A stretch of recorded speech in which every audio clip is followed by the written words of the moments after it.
podcast. Today's guest is a cracker. We have got Sean McHugh, who I still can't only believe he's only 29. I thought he was at least 39. How's it going, big man? I'm alright, mate. Yourself? Correct, but back off on holiday again for work, so I went back for 3 hours this morning, and then that's me back off for 2 weeks. Jeez. Oh well, can't work it.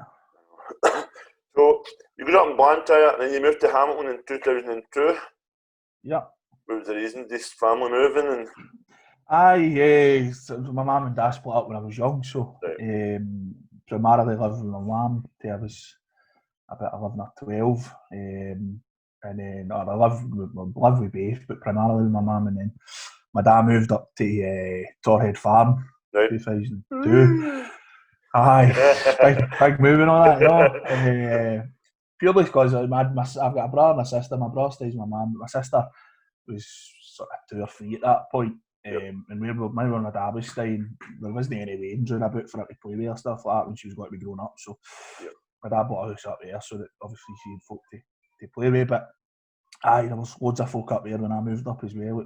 That was kind of the start of Torhead Farm, and it was started to get big as it is now. So, growing up in Blantyre, or where you were, the one question I always asked, did you play a lot of football? All the time, mate. Never in the house. Do you know what I mean? It wasn't like it is now with Wayne's. 7 pairs of trackies for every night. Aye, just constantly out, running a pair of trainers. Just do it all the time. Every day, every night. As soon as I'm for school, summer holidays a lot. Right. The first one I always focus on basically is just about yourself before you go into your fitness. So you've got 2 kids. Your oldest is playing with Blantyre Celtic. My oldest Sean. He's a 8. Rubbish name, that. That is a rubbish name, mate. Sean's playing with Blantyre Celtic, so he's been in there for. He's playing at defence. Obviously, they're only still doing that sort of fun fours and whatnot now. But he's been in there now for about a year and a half, something like that.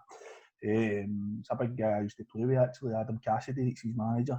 Oh, I went to school with Big Adam. Aye, Adam. It's Adam that runs it. Aye, Big Adam was one of my good pals at school. So, decent. They're all right. Do you know what I mean? They started. They're really king. They were in. They started this year. They won the first 2 games or something, and then obviously everything happened and it stopped. So they've been doing their training via Zoom for the last. I've seen Big Adam posting things like that. What about the other wee boys? Lucas is he's been goes to a thing on a Friday morning. He was going to a thing on a Friday morning. Soccer boppers. Right. Training Burnbank's the wee Burnbank Hall. Just been around there and he's kicked a ball. Do you know what I mean? It's just learning the basic skills at that point. So I think if anybody in Hamilton knows you, they know that you're the Accies Supporters Liaison officer. How did that come about? So it's an intriguing one. Were you an Accies fan growing up? I was, mate. I was. Probably a wee bit of Celtic in me as well. My dad was a Celtic season ticket holder for all my life, for as much as I can remember. But where my dad used to stay was just around the corner for Accies ground. So when Accies moved back home in 2000, 2001 or whatever, I started going to games quite a lot. And just got it for there. I don't know, just I enjoy it as much as we maybe don't win many games, but I certainly enjoy it. I got involved with the club. They weren't particularly happy about a few things I'd said on social media. Invited me in for a meeting to explain some of them. And at the time, the board and the fans were at a total disconnect and just it wasn't working. Basically, the chief exec was sat to me after I had about 3 or 4 conversations with him, and he basically says he was looking for Supporters Liaison officer. Do I know anybody? So I says, I'll help him to try and find somebody. I went out and sort of thought about it, and then I was like, wait, there's probably nobody better than me to do this in terms of. He sort of explained what they were looking for, but obviously within it, I think people just think that you've got to convey the fans' message. You've got to sort of understand how the football club works and the finances it. And through my working life, I've worked for companies where I've been in charge of budgets, etc. So it's about, I can't just keep asking for free tickets and tops and just everything like that. I kind of need to understand the financial impact that's got in the club as well, and how to how to help the club generate a wee bit of cash as well. Good. You enjoying it? And Aye. It's no without it stresses at times, and you sometimes feel as if it is the loneliest job in the world. Every Supporters Liaison will tell you that it's the loneliest job in the world, because you'll get it in the neck for both the fans and the club, for whatever reason. So you just need to sometimes take the brunt of that. That's good, man. Sounds like, I think it's one of the jobs I think a lot of fans would love to be doing, wouldn't it, with their club. Aye, it's different. Do you know what I mean? You get a unique insight to how the club works, and you see behind the scenes on what effort goes into a match day, and the preparation and the things you need to think of for a match day. I think a lot of people think that we all just rock up on a Saturday at lunchtime and that's it. It goes as smoothly as that. But I'm probably on the phone to security guys, the safety guys, for Tuesday, Wednesday, the week leading up to a home game on a Saturday, and then you maybe have a final debrief on a Friday night just to have a chat about the morrow's game, and then it'll be a case of you turn up and then it's all systems go. If anything happens at the game, we'll sit down after it and sort of have a chat through, and then it's something that maybe needs to get taken through the week, where you maybe need to kick it up the line to the board or whatever, just to sort of have a chat with them and maybe try and make improvements, because you're always learning. That's the one thing, you're always learning for your previous games and mistakes or whatever. So you got involved with a thing called Fans Against Criminalisation. Apart from what you've just told us, you were slaughtering Accies and all that before you became the Liaison. What made you decide to get involved with it? Tell us a wee bit about it that people might not know what it is, if you don't mind. So, Fans Against Criminalisation was still active, to be fair, but its primary focus, it was a single pressure fans group, where basically primarily made up of 6 or 7 different organisations, or founded by 6 or 7 different organisations involved with Celtic. So things like the Green Brigade, the Celtic Trust, the Celtic Supporters Association, a couple of other sort of, I think the Easterhouse CSC was involved in it.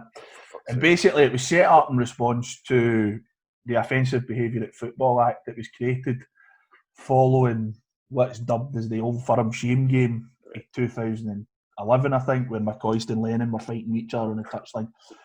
And the SNP railroaded this piece of legislation, and now it never really, it only, to all intents and purposes, affected Celtic and Rangers fans for a large period. It's sort of early stages. It was brought into effect in 2012, and it essentially just was anything you did at the FIPA could be deemed as being offensive. The other thing that you done is that you didn't need to necessarily be in the stadium. You could be going to the game. Yep. And be charged with it. Essentially, it was a glorified breach of the peace, but it carried far greater sentences of fines, bans. It could affect anybody. So, in 2014, I attended Hamilton versus Motherwell on a Wednesday night, which has been that game's then been dubbed as a bit of a shame game between the two clubs, because there was numerous bits of trouble and there was quite a few arrested, etc., before, during, and after. And basically that night the police were up against it. They underestimated the crowd. It was a kind of warm summer evening. I say warm summer evening. It was sort of early September, I think, but it was a warm night, so that it just attracted loads of people. Yeah. There. And basically a few things happened in the game where I went to the police and said, "This is a bit of a joke, X, Y, and Z." And about 25-30 minutes into the game, I went to the toilet, and as I was going to the toilet, I get 2 horns in my back and get huckled out and got arrested, taken to Hamilton Police Station. I was charged under the Offensive Behaviour at Football Act. Police want to tell me exactly what I was supposed to have done. They were supposed to keep me for court. They then kicked me out at 2 a.m. and told me to go to court the next day.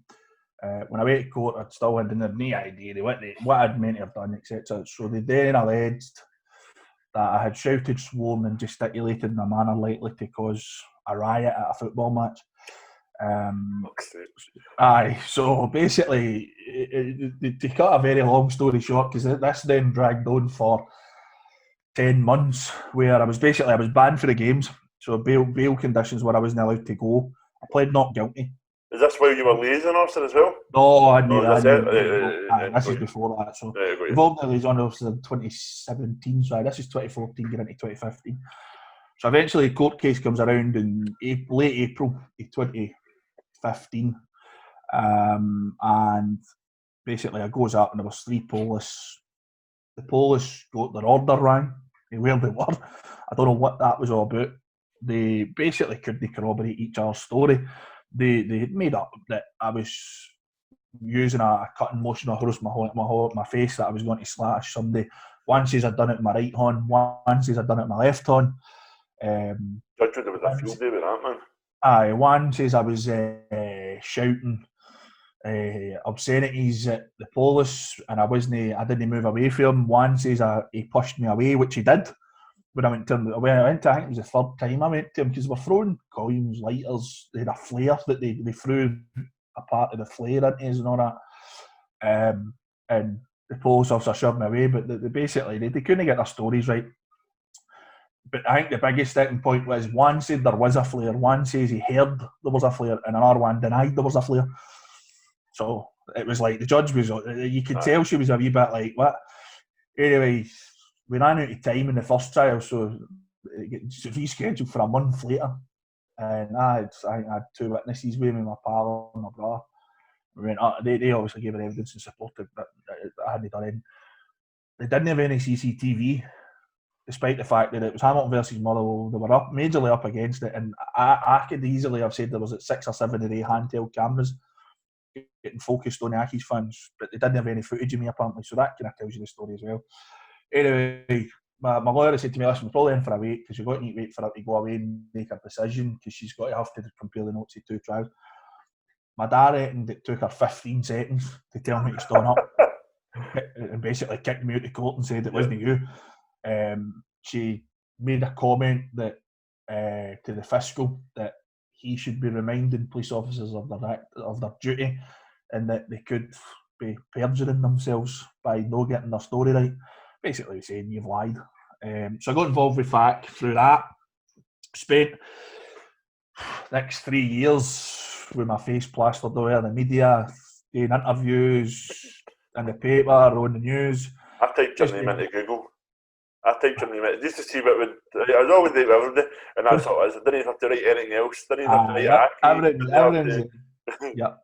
So went through all that. I've appeared on STV News. They came and done a piece with me in the house where I was the 6 o'clock news. It was on and all that.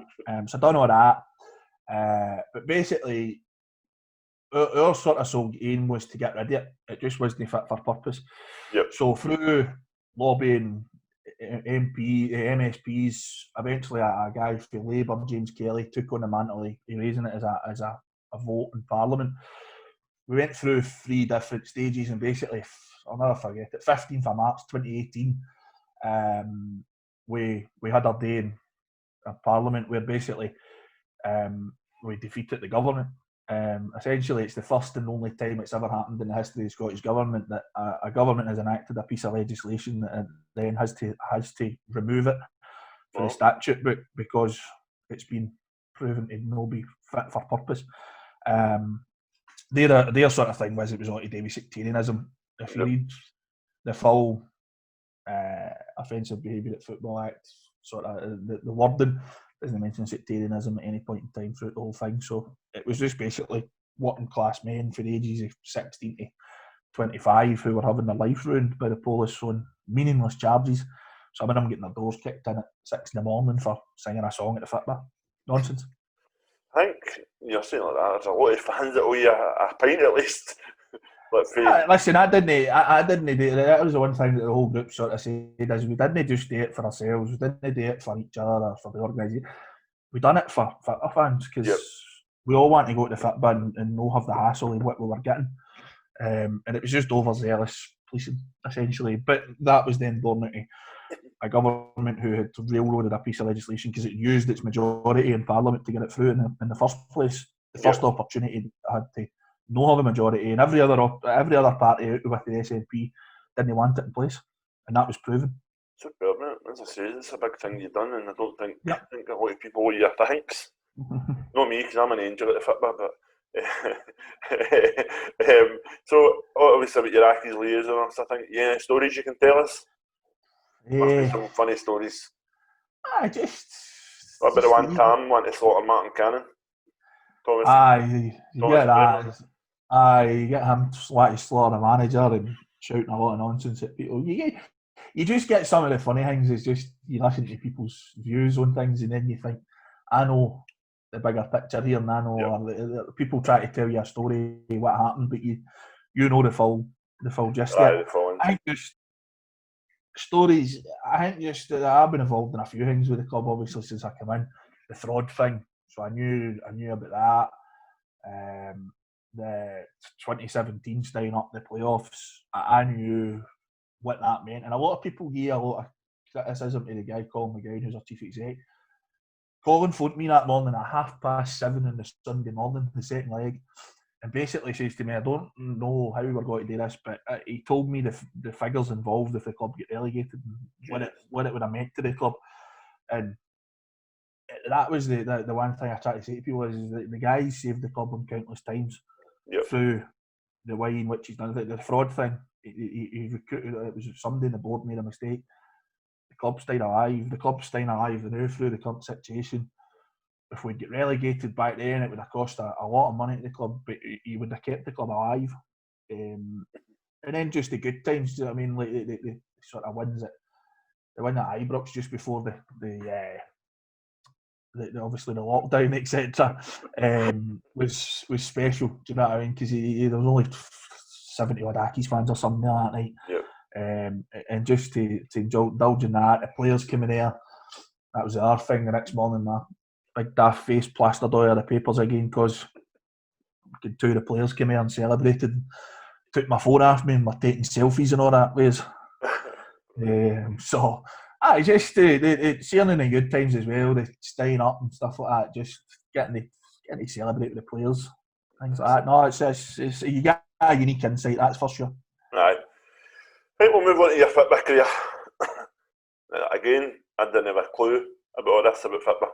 I've heard a few people saying, oh, he was a good keeper, blah, blah, but I've been speaking to a few other people as well, and they're going, oh, aye, Big Sean was a keeper, by the way. So you joined Hamilton Boys Club in 1999, and you played with them until 2003. How did that all come about? Why was it that club? I think it was the old...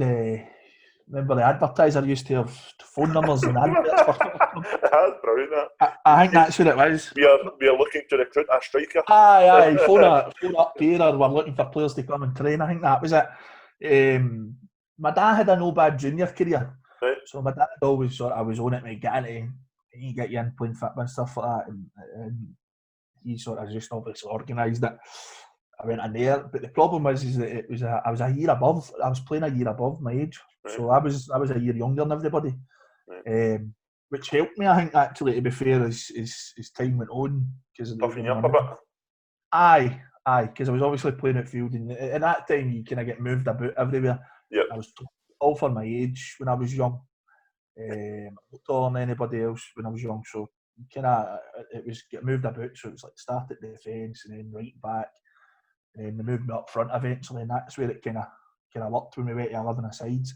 Because I was, in essence, I was playing 11 asides a year before everybody else at my age, which kind of helped when I moved on further. So obviously you became a striker after you've been moved about. How were you playing up front? Were you goals for fun or? I was all right. That Hamilton Boys Club team we were one of the greatest. We didn't win all the time. There were spells you would get through, especially when we went 11 asides, man. We used to get tanked all the time. I remember because we had a wee goalie. That was the problem. We had a wee goalie, so teams would shoot for anywhere. You'd end up getting beat sort of 7, 8, 9-0 and all that, which wasn't great. Yeah. But I was all right. I probably scored my fair share, to be fair. So you left them and moved to Hamilton Accies in 2003. Did you leave because you were conceding a lot, you weren't winning much, or was it? I think there was probably an element to that. That was part of it. My dad was obviously probably getting bored of going and watching me getting battered every week. Yep. Hamilton Accies were getting ran by a guy, Jackie McGilvery, who I think loads of people here at Hamilton know Jackie. He's well known for running teams for years. But he was one of my dad's coaches when my dad was younger. Right. They were a similar thing. I think they had an advert in the paper looking for people. and my daft, obviously, he's like, I know that, Jackie McGilvery, I'll get you in. So I went there, but that was me moving back to my own age as well. Right. And a lot of boys that I went to school with were playing with him as well. So it was then you were getting into a team, you knew people. Aye, you knew you were in it. I knew, and they were doing all right. To be fair, I think they were kind of a newish club at the time, and they were doing all right. To be fair, you went in as a striker and then became a goalkeeper. How did that happen? So, seeing you were younger and you were playing. Seeing you were younger and you were playing with your mates. Did you ever play in goals and know I'm actually alright in goals? Or I think I did a few times. Were you one of the goalkeepers that wouldn't tell him that you were good in goals because you didn't want to play in goals? Aye, there was probably, because I was big, I think that was the thing as well. Yep. You got to go a wee bit. And, I think there was that. But I played a bit in goals, but just for a laugh, no, like serious or anything. Aye. Never owned a pair of goalie gloves or anything. And so I think, it maybe been 2004 or something. I can't remember what year it was, but we went to a tournament down at Ayr. Right. And basically we got to I think we're in the semi-finals. We went to penalties. 2004 it was, aye. So 2004 we played in this tournament at Ayr, and we went to penalties, and the goalie was, I think we ended up winning something like, it was like one of these daft penalty shootouts where it was like 9-8 or something, because our goalie nowhere near any of them. So anyway, we went into the final, and I played in the final, and again went to penalties, and I don't know if I'd maybe been diving about like after it or something like that, and obviously they were all saying, "Oh wait, you can save penalties." So we went to penalties, and then the manager's like, "Right, you're going to get goals for penalties," and I'm like, "What? It's a final?" It was like one of these daft pre-season tournament type things or something like that. So anyway, I was like, "Right, okay." And then I saved the first two, and we ended up winning. We won 4-3 or something like that. But I saved the first two penalties, right. And then for there, he's like, "Do you want to just play in goals?" Good man. And that was kind of it. Started playing in goals for that point. How was your dad alright with you like, playing in goals? Is he no fuss as long as you were playing? No, he wasn't happy, to be fair, because he wanted me to play at field, and he wasn't too chuffed about it. Goalkeepers is one of the positions nobody wants to play in it. You don't want to do it. No, that's exactly it. They're the one player in the park that gets slaughtered the most. You know what I mean? If you've got a daft on and watch you, he'll have to join in and slaughter you. I think that was the thing as well, because I think with my dad was as well, is he couldn't give me any advice because he didn't know how to be a goalie.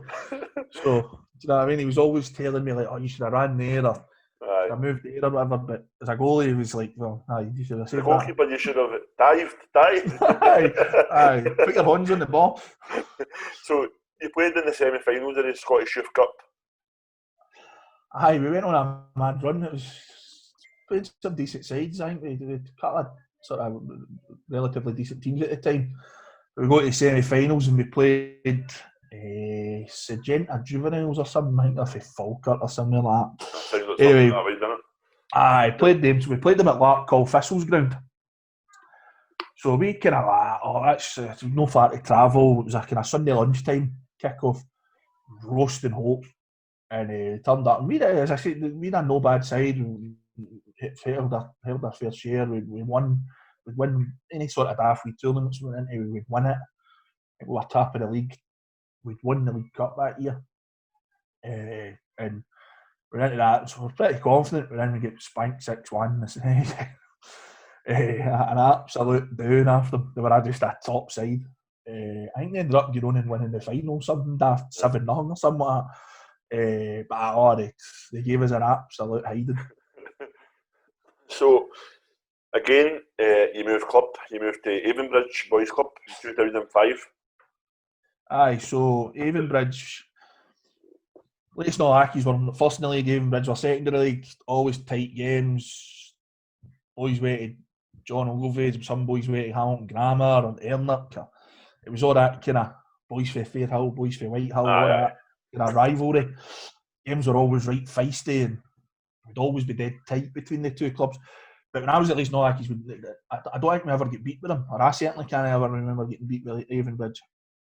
But basically, I'd had enough at Leyton Hall. I was getting blamed for I remember a game at Craignew. The goal area was just a mud bath. and they said I should have come out for a hangman. And I'm like, but I can't judge the ball because of how bad it is. I never came out and the boys scored, and they subbed me right after it and brought the sub goalie on. So my dad was there, and my dad's like, no, I've had enough of this, get you out.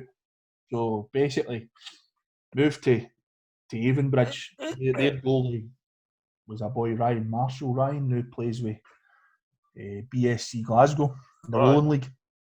Ryan left and went to Celtic and ended up at Celtic for then for a good few years. And then he ended up Stranraer or something like that as well. I think he'd when he played in the senior game very well, but he's now doing it. He's BSC Glasgow. So they were looking for a goalie. So I went in there.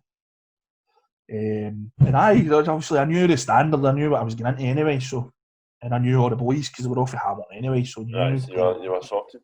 Aye. So your most memorable moment with him was you drew 0-0 against an Albion boy club to Aberdeen. Aye, this mob were. So Sean Maloney came through their youth system. Jesus. And I think when he left Celtic to go somewhere, I don't know where, I can't remember where Sean Maloney went. There was money, Celtic paid money to Albion boys club. Aston Villa wasn't it? Was it? Right. Aye, so they put money into them, didn't they? Aye, so they get money, so they do what that set-up they had up there. There's a big clubhouse and part was all rolled. It was like a junior ground basically. Super. And anyway, we drew them, so it was on a big sort of bus at 8 o'clock in the morning up, all the parents and all that, away up. So he goes away up there, and I think we're 10-15 minutes in, boy of the tap. I've come out to clear it, right on the corner of the 18-yard box. And as I've went to clear it, the boys just touched it, and I've cleaned them right out. Penalty. I'm thinking, no chance. But of course, my main fear was, I'm half here. The last man tackle, he's got to send me off. And he booked me. Just they never sent me off, so I'm like, got away with one there. So anyway, boys stepped up at the penalty, and it's a decent penalty. Boys hit it well, and I've got down to my right, saved it.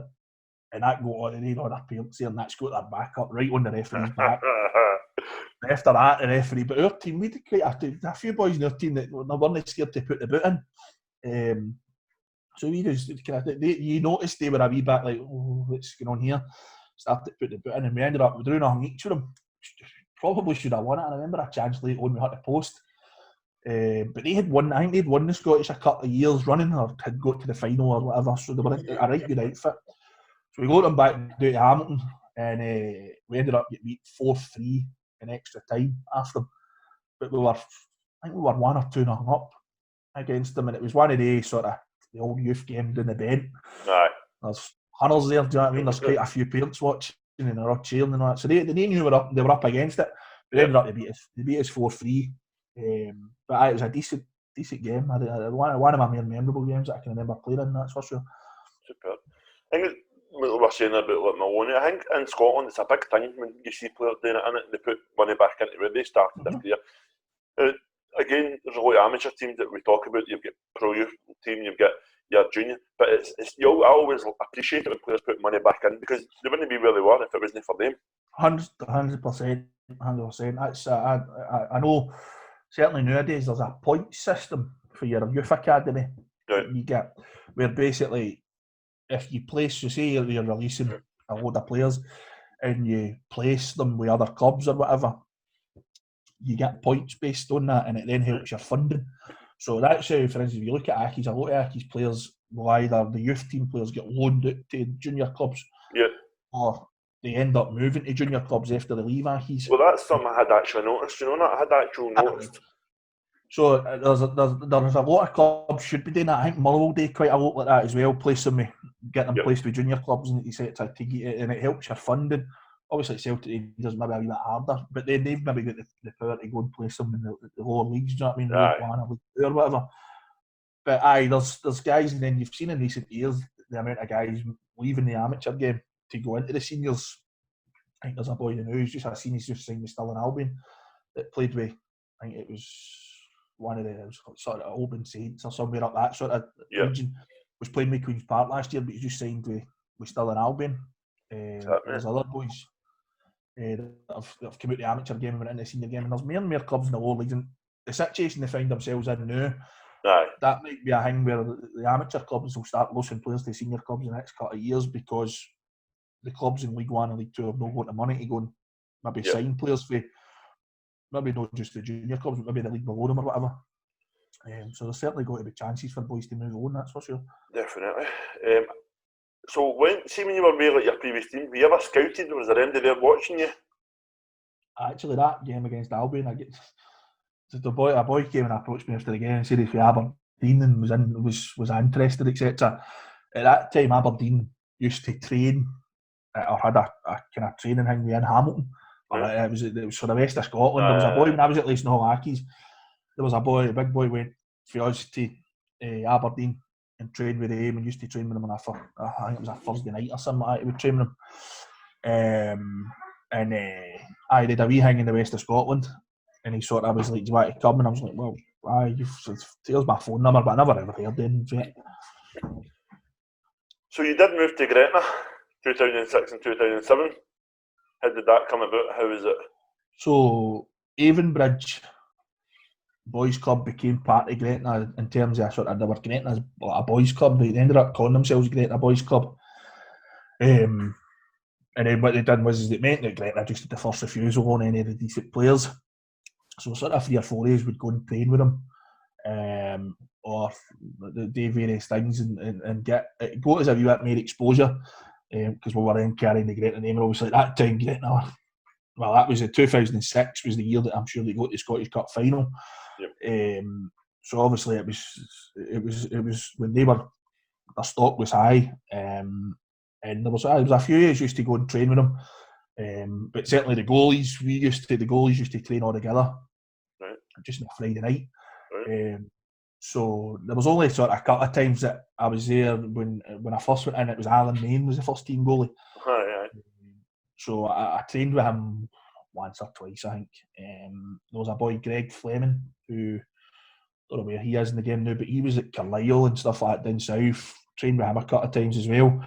So the goalies used to train together, and then obviously just you would play your games, whatever age group. So, but I think it was like under 13s to under 19s. The goalies would all train together on a Friday night, which was decent. You were training then with a better standard player. But you're still trained in Glasgow. It was up here. You didn't need to travel down there or anything like that. So, but that was at the time when they were doing well. Do you feel it made you a better keeper training with them? Aye, 100%. Straight away when you went in, you noticed see even just like the wee like playing a game and training and stuff like that, you could see the standard of the player was just a level up for what we were doing. I remember when I was at Leeson Hall, we played a friendly against Kilmarnock. And you could just tell they were 2 or 3 levels above us. And then that was the same when I went when I was training with Gretna. You could just tell that these guys were a lot better than your average sort of boys club player. So how old were you when you joined Gretna, sorry? I would have been just turning 16 at the time. Under 17s I was. Obviously, I know you're probably got to the first team, but did you get anywhere near step above? Yeah. No, I never even moved up a level with him. I just played my own age. I played my own age. They had players for all year. Do you know what I mean? There was boys for doing that way that were playing games with them. There was boys for up here. The other thing as well was because you were still you were in there hanging me, but that Avonbridge were called Gretna Boys Club. Yep. You could go. I can still go and play with the old Avonbridge team as well. Right. So I was combining that and played. So I was getting sometimes you maybe get 2 games a weekend. So as we say, you stayed there for a year.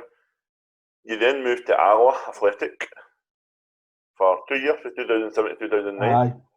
How did that come about? Were you approached with him?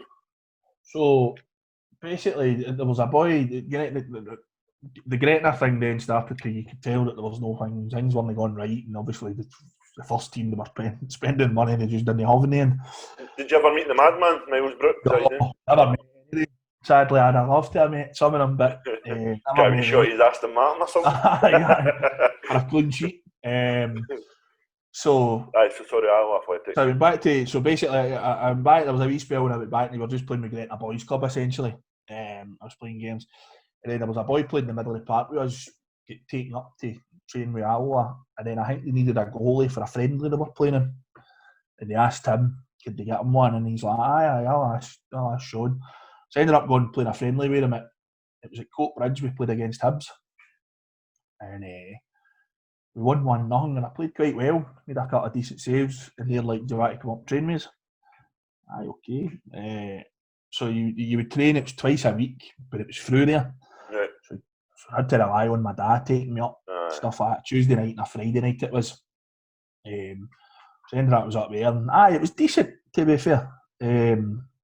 Played 17s then into 19s with him. And you could tell at that level you were starting to get towards, because you were playing against a lot of guys like St John. I remember St Johnston, we played them, we beat 4 or 5-0 in a game. But they had boys that were ready to get into the first team at that point, you could tell, because it was Owen Coyle was the manager, and it was Owen Coyle the manager back then. St Johnston might have been. But they had boys that were decent. Andy Jackson, who I think's played in the lower leagues with Brecon, stuff like that, scored a barrel load of goals. He scored a few that day. Wee Bobby Barr, who went to Livingston and Morton, stuff like that. Again, he played in that game, was tremendous. And then there was a boy, I think he's still at Arbroath for now, Stephen Doris. He played in that St Johnston team. And again, he was tremendous. You could just tell these guys were a right cut above. At that point, you were starting to play against like your Celtics and your Rangers. Yeah. You could just tell that these guys were the levels above you.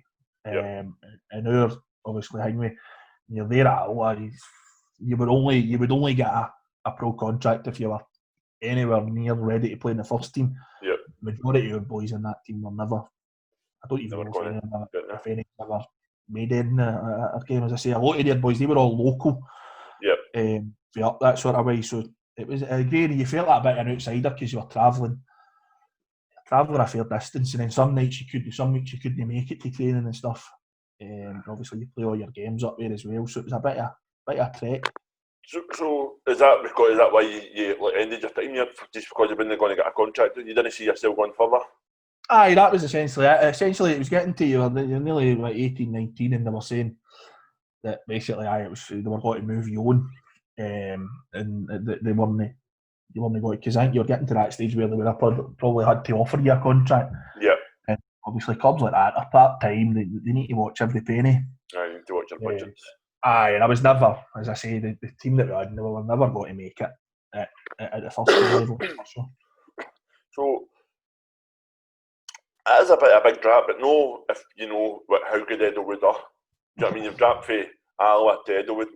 What made you drop down to there? Was there any other opportunities to stay on the professional side?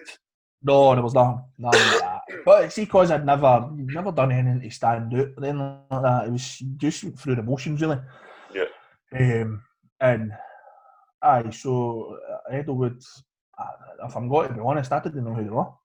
Right. Even though they'd won, so when I moved there in 2009, they'd won the Scottish the year before.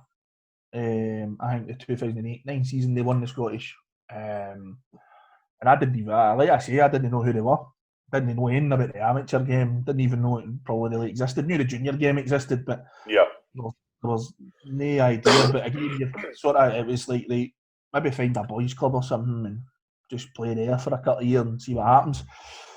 And there was a boy involved with my boys' club at Avonbridge who I met one day in Hamilton during the summer. He's like, "What are you doing next season?" I was like, "No." I've not got anything. He's like, he was involved with Fairnagare amateurs. He's like, "Come up and train with us." He says, "But we've got a friendly in a couple of weeks against Edelwood.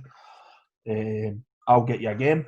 I was like, "Right, no bother, that's fine." So I ended up training with him a couple of times, and then basically it turned out that the goalie they had wasn't making the Edelwood game. So I was in playing. I think we get beat 4 or 5-0, but I kept the score down. Do you know what I mean? But I was mightily impressed with. Just you were like, wow, this mob knocked the ball about for the back. Yep. Just top notch with a couple of players that I recognise. Boys, I think the two boys that played with Accies in years previous, Ross McLaren and Davy Cormack, the goalie. So kind of like, oh, yeah, this mob are all right. So played against them, never heard anything. Was still training with Fairnagare, but kind of was like that. Don't know if I'm into this here. This doesn't seem great. And then out of the blue, one Friday night, I got a phone call from Edelwood saying, "Listen, we need a keeper tomorrow." Our goalie, like Davy Cormack, was suspended, I think, for a few games. like we thought we had a goal and it's fell through. Impressed with you and you played with us. Can you come and play with Zamora? Just at Jokestein it was. In a cup game or something. I think it was a League Cup. He played a few, like a cup, it was a group stage type thing. So anyway, I need bother, that's fine, I'll come up. So I went up. So I played at the Jokestein for whatever reason. I played this game, right? We won 4-0 or whatever. But it was decent. And again, I was obviously first game, you don't know anybody. And they're like, just pass it out for the back. And I'm like, right, okay. So literally it was by kicks, pass it out to right back, or the right back and the left back pushed on, the two set of half split, left the hole for this one of the centre midfielders to drop in and take the ball. But I couldn't believe the amount of times I touched the ball in a game, and I was like, oh, this is decent. So I ended up there like, if you want to sign, we're looking for a goalie, we've only got the one, but we could be doing another one. I was like, aye, that's fine, no problem. So then for there, I think I played the next 6 games or 5 games. Never conceded a goal. It wasn't that I was saving shots or anything like that. There was probably the odd game I needed to save shots, but I never conceded a goal for the first 6 games I played with Edelwood. And was starting to get into the mindset, the way they worked and whatnot. And then we played Drumchapel, who were obviously a right good outfit. Played them up at Edelwood, and Big Davy, I think he had come back after suspension, and either he'd get injured, he couldn't make it for work or whatever. But basically, Big Davy then come back in, and he wrapped us for the Drumchapel game. Just never even said anything, just on the bench. I was like, all right, okay. So anyway, Big Davy then ended up throwing one in the back of the net, man. We get beat 3-2, I think. You must have been sitting there going, yeah, fucking damn. Well, my dad was there. My dad's like, you'll be back in. Right. Big Davy was. I learned more after Big Davy the 3 or 4 years I was at Edelwood than I did with any other goalie that I ever played under, or any goalie coach I ever had. Because Big Man had had a career in the game, Accies, I think Ross County, and maybe another couple of senior clubs. Yep. I just learned so much off him, and it wasn't like he was constantly on us or anything like that. It was just the wee things he was telling me in training and stuff. And we would never, like, we would just get away and like to stay the odd wee drill or stuff like that. It wasn't like we were doing anything dedicated to goalie coaching. But for there, so you're talking mid-September. I never played again with Edelwood until the following April. I was on the bench all the time. Never played as it was a second choice. So that year, we go to the semis of the Scottish, semis of the West. We won the League Cup that year. Yep. It was a decent 2009 year. this is. Aye, 2009. So that would be the 2009 season. So I think. Also the runner-up of the Central Scottish. Aye, runner-up in the league. Obviously, Drumchapel won it that year, if I remember rightly. But we're a decent sort of season, and as I say, it was more when the games started to pile up, when you were playing Saturday, Tuesday, Thursday, all the daft things you do when you play amateur football, when you start playing every night of the week and all that. So that it was then that I started to get a game again. Obviously, that was the first time in my life I'd ever just, you were turning up and just playing games. That was it. They were turning up just to train, basically. There was nothing, only doing anything else. It was just bizarre. So I was trying to get my head around that, having been used to playing all the time and stuff, to then all of a sudden no playing. I was like, right, okay, this is weird. But I eventually sort of got my head around it, and obviously you were looking at it, you're saying, mate, here, the semi-finals of the Scottish, semis of the West. We ended up getting beat. We played Queen's Park's 19, so Edelwood had beat in the Scottish Cup final the first time they won it. And you were chipped by a famous left back. I never played in the semis. I was on the bench. Right. But we got beat. Barry Douglas. You got beat. They beat us 1-0, but it was an extra time. It was late on, nothing each. It was at Rutherglen and Cairns Park. Which if anybody's ever played on that, I don't know what it's like now, but the first time we played on it, it was a big slope. So again, we all just played one half. It was weird. But that was my sort of first taste. You were at a game where there was maybe 500-600 at that game.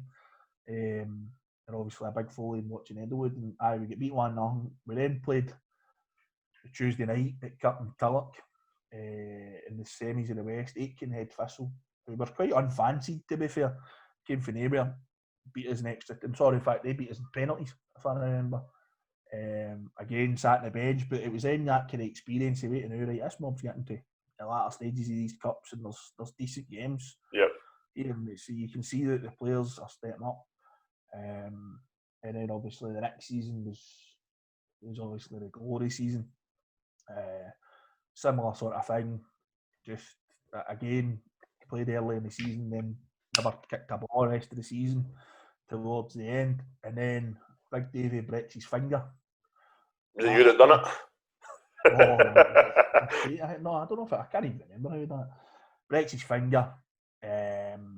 So gets on the way to the final. We get to the final of the Scottish. So we've played Colville Park at Livingston in the semis, beat them 1-0. Livingston's partner. I can see why they went a plastic park. It was like a sand pit. We played on a Wednesday night, beat them there. So go to the final of the Scottish. So you're thinking, finals at Hamilton. Like Davies broke his finger. It doesn't look as if he's got to be back here. So plays all the way up to the final.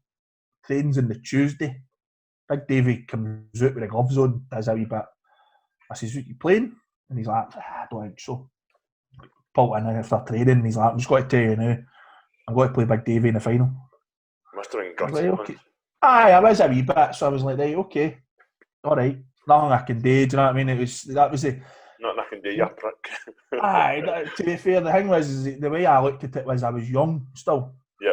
Compared to you're in that dressing room where it's a team that had all played together for years and were just top notch, and they obviously weren't want to leave anything to chance to do it. And obviously, I was still trying to find my way in playing with men essentially.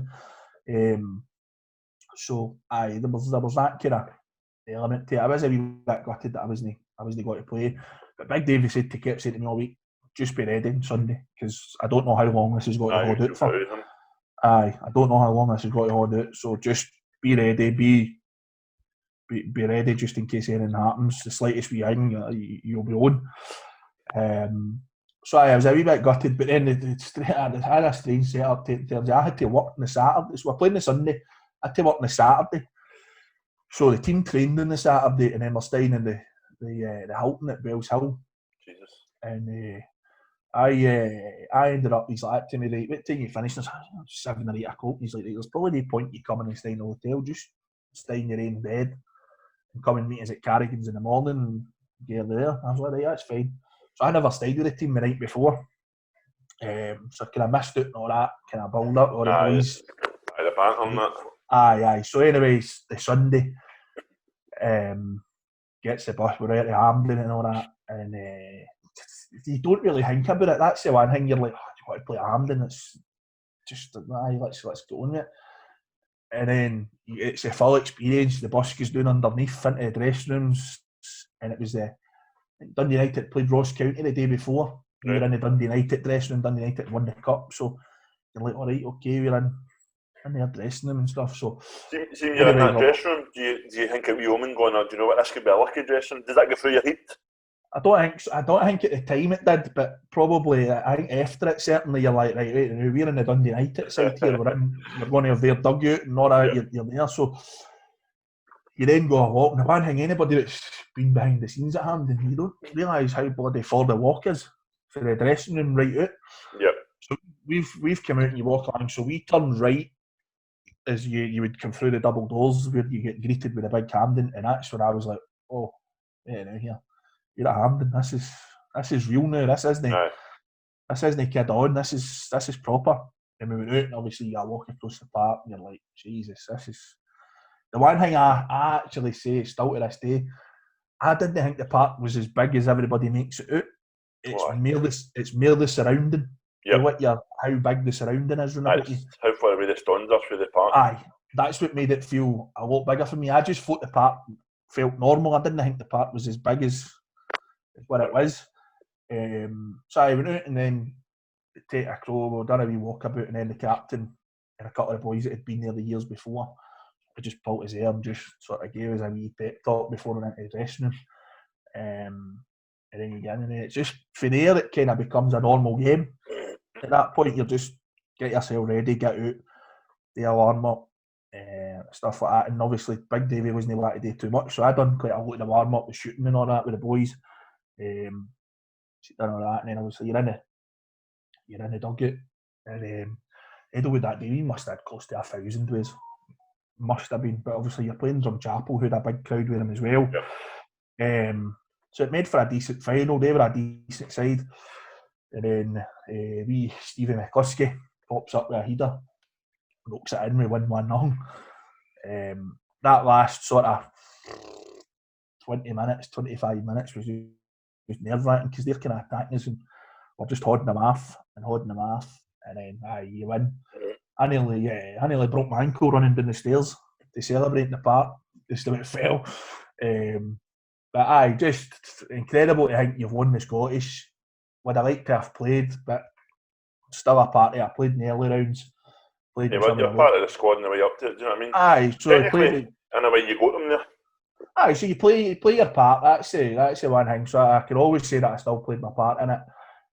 But what an achievement to say to anybody. To be fair, to say they've won the Scottish Cup at Hampden, and then it's the full experience you get. Do you know what I mean? You're in under the bus, you're underneath. You walk up the stairs to get the trophy. All that sort of. All that kind of thing. The only thing is, back then, it wasn't like it was daft social media or whatever. It was obviously social media was kind of just getting bigger. Yeah. But I think nowadays, probably millions of camera phones and it'd be everywhere, the videos and the pictures and all that. There's only a handful of pictures and stuff that I've got for it, like the night after it and all that. Right. The night after it, which was just carnage. I was in Hampden for my work just before Christmas, and I didn't realise how big it was. I've never been in a stadium with so much boxes. Honestly, I think there's about 30 in that main stand, and I'm walking along them and going, how big is this stadium? We were in the back. It was absolutely huge. So to me, as I say, just the whole experience, the whole day, being a part of it was just incredible. To win it, I can just remember us all celebrating the part, and then running there to celebrate with all the people from Eddlewood that were there celebrating and stuff. It was just some experience. A brilliant experience. So your next two clubs, we'll just go through quickly because I don't think we're ever going to match what you achieved at Eddlewood. So you went to Hamilton Harvest. Why did you leave Eddlewood? Is it because you weren't playing?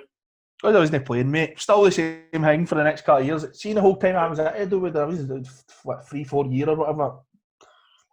I don't know. I don't know if anybody would have the stats, but didn't play anywhere near the amount of games that you would expect to play. And that was the kind of annoying thing. And I was starting to get annoyed with the game and starting to get annoyed at the fact I wasn't playing. I was starting to put weight on because you were just like, well, I'm not going to play on Saturday, so just have a drink on a Friday night, or do you know what I mean? I'll just have a takeaway. There wasn't that dedication. I just kind of fell out of love with it. Yeah. So ended up playing Hamilton Harvest. Churches League. Used to play fives with a bunch of taxi drivers that a couple of them were involved in it. And they're like, just come and play with us if you want. So there's like no as competitive and all that. You don't play in the Scottish or anything like that. You just play your league games. I think I'll need to start calling this the church spot. You're the second guest that I've had to play in the church league. One of my other guests, Big Ross, he played in the church league as well. Saturday mornings, 10 o'clock. That's what it was. It was dark. It was decent, mate. Played with a bunch of guys I knew some of them. I do know a lot of them. It was decent. I enjoyed it, to be fair. A couple of years of just having a laugh, for honest. The one that they was the greatest standard, but it was still playing football in the amateur game. So you got a bad injury playing in charity games.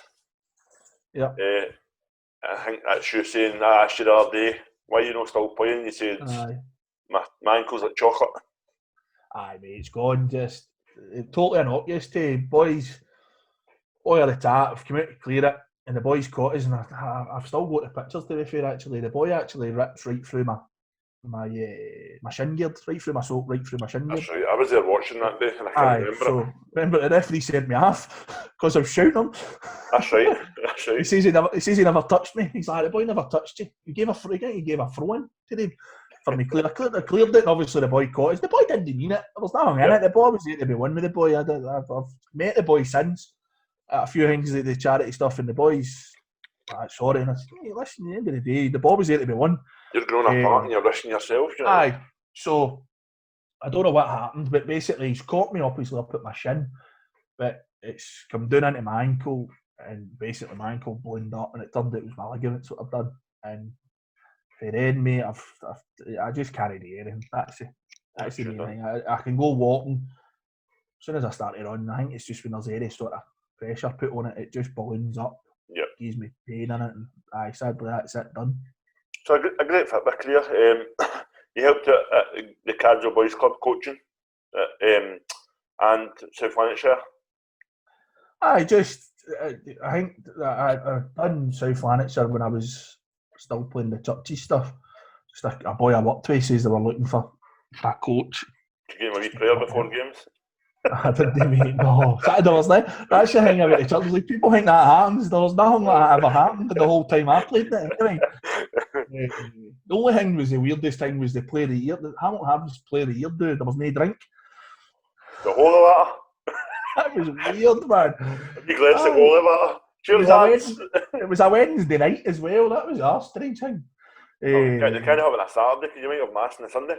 Well, that's also very true. So, I went and helped out just a bit of coaching and stuff. And then initially it was with the goalies, and then with South Lanarkshire anyway, with the goalies, and then started just helping out with the main team just because I think maybe just because I'd been at a decent level with Edelwood and stuff. But you just pick up wee things that obviously help people.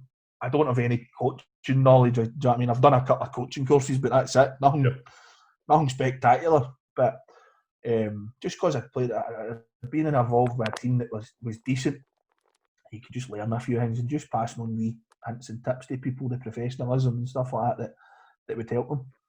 The boys' club was a pal of mine, wee Paul Daly. I think a lot of people in Hamilton know him. Wee Paul was running this team, asked me to come in and help. Again, the young boys were only 15 or something, 16, the boys. It was decent. We done all right. And we had a wee bit of fun along the way with them, which was decent. So, obviously you're done with the football. What's your future with Accies? Is it a long-running thing? You can see it going on for a while? Aye, mate. I want to be... Are the club happy with you? Do they like you? Well, aye, because they've got a guy doing the job for nothing. I don't get paid any money to do it. But you're not going to argue with somebody like that, do you know what I mean? So, do the job for nothing. The way I thought about it is that one, the club needed... I felt the club needed somebody in there that was one of them, that was a fan, that could be the voice. The fans. Aye, be the voice. But ultimately, I'm young enough that, see when these guys that own the club are away, whenever they go away, 10, 20, 30, 40 years time, I'll still be there. And who knows what that, if it means a career in football. That side, I'd be more than willing. Listen, the guy that's the chief exec at Motherwell, Alan Burrows, Alan was a media guy that went in and done the media for nothing for them, and now he's the chief exec. Do you know what I mean? So there's opportunities for people if you want to dance. Just see where it goes, essentially. That's us. What a career, big man. Oh, thank you very much, mate. As I say, just that wee 4 or 5 year at Edelwood was... I'd have liked to have played more, but you're still part of it.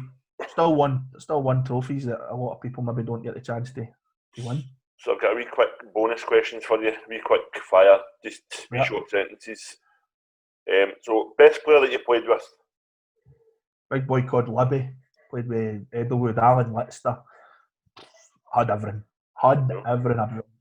Biggest moaning face get you've ever met in your life in a football park. But had everything. Just big, strong, could win it in the air, hold it up, 2 feet. Why then?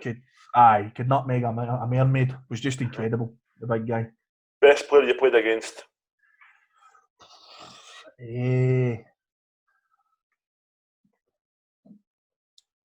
Probably 2, actually. I couldn't really split them.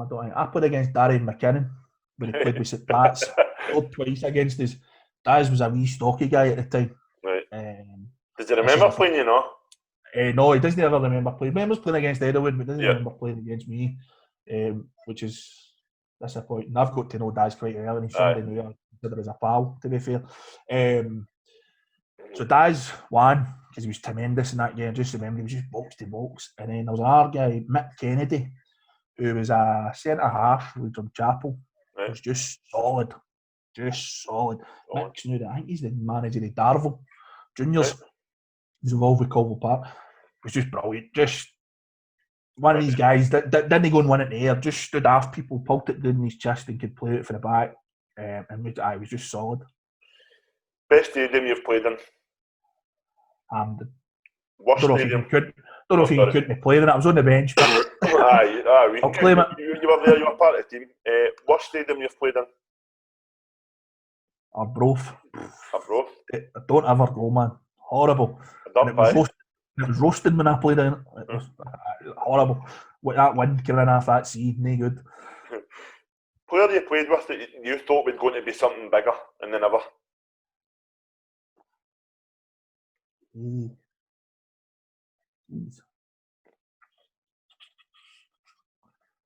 That's a tough one, that.